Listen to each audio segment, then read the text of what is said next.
بسم اللہ الرحمن الرحیم۔ السلام علیکم ورحمۃ اللہ وبرکاتہ۔ ملک میں 6 ماہ سے یہ سوال زیر بحث ہے، اسٹیبلشمنٹ اور عمران خان کے درمیان آخر ایشو کیا ہے؟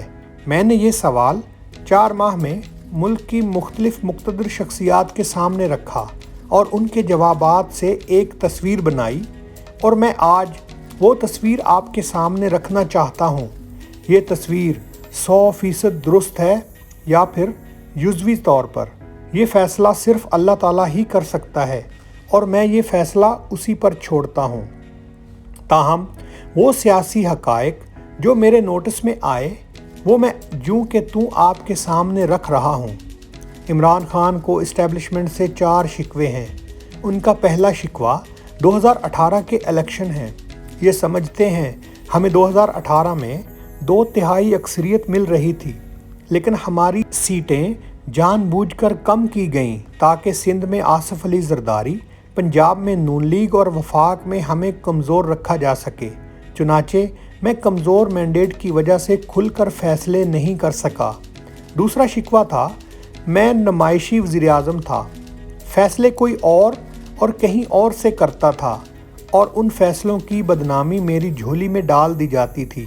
چنانچہ میں 3.5 سال کے تجربے سے اس نتیجے پر پہنچا ہوں، اختیار اسی کے پاس ہونا چاہیے جس کے پاس اقتدار ہو۔ ملک اس بے اختیاری میں نہیں چل سکے گا۔ عمران خان آصف علی زرداری اور نواز شریف کا نام نہیں لیتے، لیکن یہ مانتے ہیں ان لوگوں کا اختیار کے معاملے میں بیانیہ درست تھا۔ تیسرا شکوہ یہ سمجھتے ہیں اپوزیشن کو اسٹیبلشمنٹ نے ان کے خلاف اکٹھا کیا۔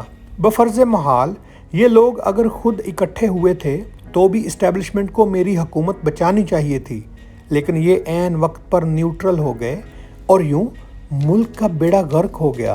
اور چوتھا شکوہ، میں ملک میں نئے الیکشن چاہتا ہوں، لیکن یہ لوگ اس امپورٹنٹ حکومت کو سپورٹ کر رہے ہیں۔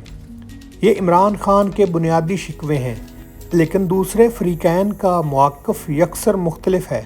آرمی چیف جنرل باجوہ بھی مانتے ہیں نواز شریف نے انہیں زیادہ عزت دی تھی، 3 بار ان کی حکومت گرائی گئی، انہیں جلا وطن بھی کیا گیا، تیسری مرتبہ ان کی بیٹی کو ان کے سامنے گرفتار کیا گیا اور مریم نواز کو جیل میں بھی رکھا گیا، لیکن نواز شریف نے کبھی فوج کو میر جعفر اور میر صادق کا خطاب نہیں دیا۔ انہوں نے کبھی نیوٹرل کا طعنہ نہیں دیا۔ ان کی بری سے بری تقریر بھی گجرانوالہ کی تقریر تھی، اور اس میں بھی وہ ہر بار جنرل باجوہ اور جنرل فیض کو صاحب کہہ کر مخاطب کرتے رہے، جبکہ دوسری طرف 1000 احسانات کے باوجود فوج کو کیا کیا نہیں کہا جا رہا۔ ڈان لیکس کی رپورٹس کا حوالہ بھی دیا جاتا ہے۔ رپورٹس کے جواب میں نوٹیفیکیشن ریجیکٹڈ کی ٹویٹ آئی تھی اور حکومت کی رٹ تقریباً ختم ہو گئی تھی، لیکن اس کے بعد بھی جب آرمی چیف نواز شریف سے ملے تو وزیراعظم نے صرف اتنا کہا، جنرل صاحب فیصلے غصے میں نہ کیا کریں۔ جبکہ یہ آج نیوٹرل ہیں تو عمران خان انہیں کیا کیا نہیں کہہ رہے۔ اسٹیبلشمنٹ مانتی ہے ہمیں غلط فہمیاں تھیں کہ عمران خان کے پاس ملکی مسائل کا حل موجود ہے، یہ 200 لوگ لے کر آئیں گے اور ملک بدل جائے گا، لیکن جب حکومت بنی تو 2-3 ہفتوں میں ہی سب کی آنکھیں کھل گئیں۔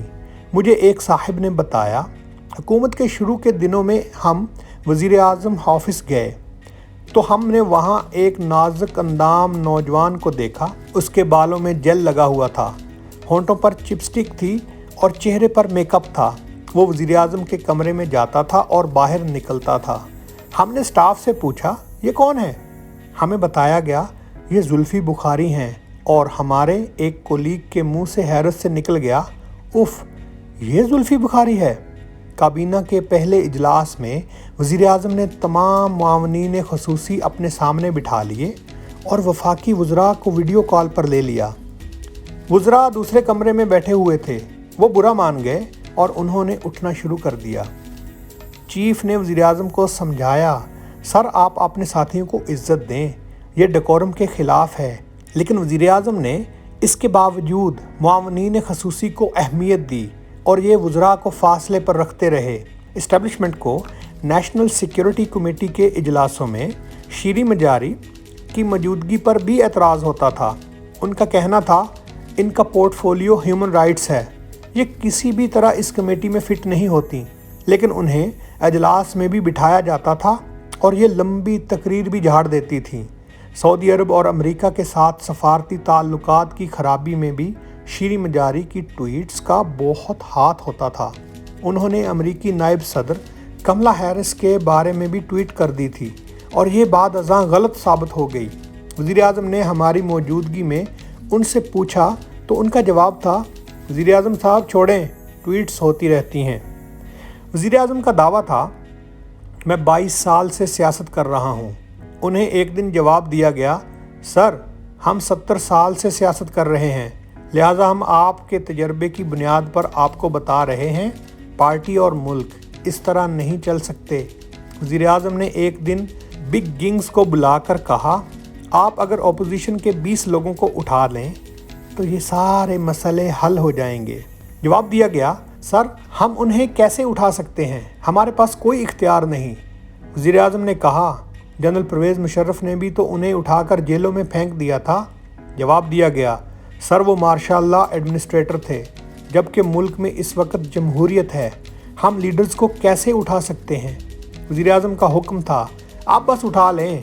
जवाब दिया गया, सर आप हमें लिखकर ऑर्डर कर दें, हम उठा लेते हैं। वज़ीर आज़म ने कहा, लिखकर कैसे दिया जा सकता है, इमरान खान ने मेरे साथ मुलाकात में खदशा जाहिर किया था। तहरीक लब्बैक पाकिस्तान के अक्टूबर 2021 के लॉन्ग मार्च के पीछे भी न्यूट्रल्स थे। मैंने इस खदशे पर तहकीक की तो इस्टेब्लिशमेंट और साबिक कबीना के 5 वज़रा ने तस्दीक की। वज़ीर आज़म ने अक्टूबर के आखिरी दिनों में बिग गिंग्स को काबीना के इजलास में तलब करके कहा था, आप जनाब के पुल पर स्टेट की रिट इस्टेब्लिश करें। चीफ ने जवाब दिया, सर फौज में वाइट या ब्लैक होता है, ग्रे नहीं होता। हमने अगर एक बार ऑर्डर दे दिया तो गोली चल जाएगी और पहले हमले में 50 लोग मारे जाएंगे। आप अगर 50 लाशों का बोझ उठा सकते हैं तो आप हुक्म दे दें, हम आईनी तौर पर आपके हुक्म के पाबंद हैं। काबीना पर सख्ता तारी हो गया। वज़ीर आज़म समेत कोई शख्स नहीं बोला। मशहूर बिजनेसमैन और स्टॉक टाइकॉन अकील करीम ढेडी आर्मी चीफ से राब्ते में थे। उस शाम उन्होंने चीफ को फ़ोन किया और बताया, सैलानी ट्रस्ट के मौलाना बशीर फ़ारूकी का TLP से राब्ता है, ये दरमियान का रास्ता निकाल सकते हैं। यूँ अकील करीम ढेडी मौलाना बशीर फ़ारूकी को लेकर आए और 31 अक्टूबर 2021 की रात मुआहदा हो गया और ख़तरा टल गया। इस्टेब्लिशमेंट समझती है इमरान खान के दौर में सफारती सतह पर पाकिस्तान को बहुत नुकसान पहुंचा। वज़ीर आज़म ने लंदन के 3 दौरे मनसूख कर दिए। एक दौरा बहुत अहम था, अमरीकी सदर कॉन्फ्रेंस में लंदन आ रहे थे।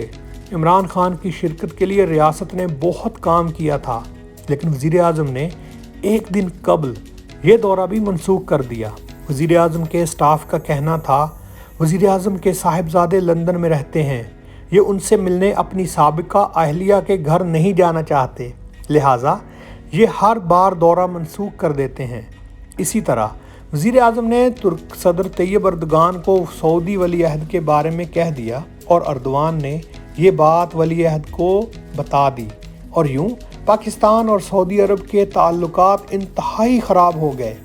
आर्मी चीफ को एक बार फिर मैदान में आना पड़ा। ये मुश्तरका मशकों की तकरीब में शिरकत के लिए सऊदी अरब गए। ये 4 दिन का दौरा था, लेकिन चीफ ने उसे 1 दिन का कर दिया और सिर्फ डिप्टी वज़ीर दिफा शहज़ादा खालिद बिन सलमान से मुलाकात की और उनसे भी शिकवा किया, आप अगर हमारे वज़ीर आज़म को पसंद नहीं करेंगे तो हमारे बरादराना ताल्लुकात कैसे आगे बढ़ेंगे। शहज़ादा खालिद दरमियान में आए और यूँ ताल्लुकात बहाल हुए।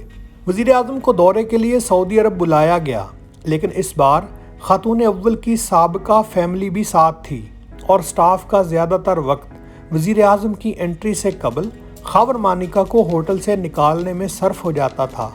ये इस मसले में उलझे रहते थे कि कहीं दोनों का टाकरा ना हो जाए।